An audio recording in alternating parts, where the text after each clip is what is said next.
Look, the 90s were a load of shite. The UK was just recovering from the absolute dicking Margaret Thatcher gave it. Ant and Dec were somehow allowed a singing career, Kurt Cobain experimented with painting his garage wall, and the Gulf War had just kicked off, but it was a pretty good time for video games. The original Doom being a big factor in that, and it's cool to see some old school design choices that made that game great be brought into a modern game. Doom is a big dumb fun shooter, just like its predecessors, and I couldn't love it more for it. Unlike the last game I reviewed, Uncharted 4, Doom doesn't take the absolute piss with its pacing. Within a few seconds of pressing the start button, you've murdered something brutally, and it only ramps up from there. New guns and enemies appear at just the right point, leading to some absolutely insane battles later in the game. If I did have to criticise anything, I would say the game could have done with being one level shorter. The last few areas kind of repeat themselves a bit, but that is just a nitpick.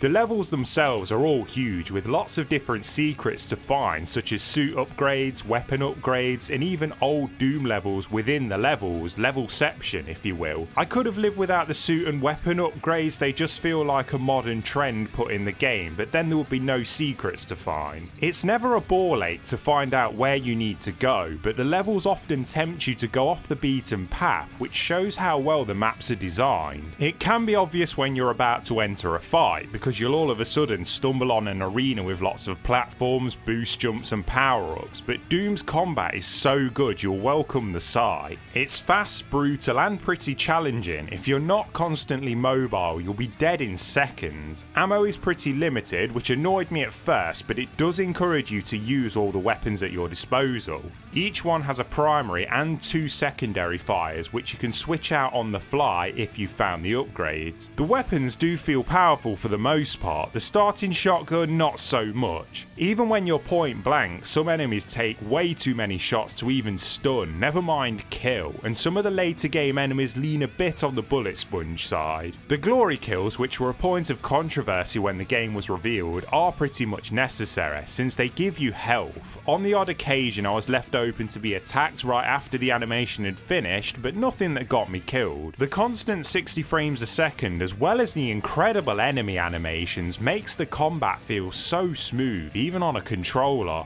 The soundtrack fits the combat perfectly. It's just filthy industrial metal djent riffs. It's all aggressive and fast paced, just like the game itself. Some metal snobs will probably scoff at it because it's not in a foreign time signature with 7,000 guitar solos, but like all of Doom's design, it's simple yet effective. The story doesn't really abide by that though. It's simple, yeah, it does the job of explaining why you're going from A to B, but for any looking for a decent plot, this really isn't a game where the story is a focal point. There is a lot of text logs to pick up if you really want to get into all the characters and events, but I didn't bother. However, the protagonist of the game is one of the best ones to come out in years. I was actually surprised by how funny the game was at points thanks to the main character. He is just aggression incarnate. He's pretty much a giant walking middle finger on more steroids than the entire WWE roster. As a silent protagonist, he has more personality than most spoken ones. A character will be talking to him on an intercom or something and you'll think, wow, will this bellend shut up? Then the Doom guy will twat the intercom. I like Doom that much, I even tried the multiplayer. I've said in videos in the past that online competitive shooters are a load of mouldy piss, and after one round I was totally right again with Doom, because it does exactly what every other shooter does, that is, copy Call of Duty.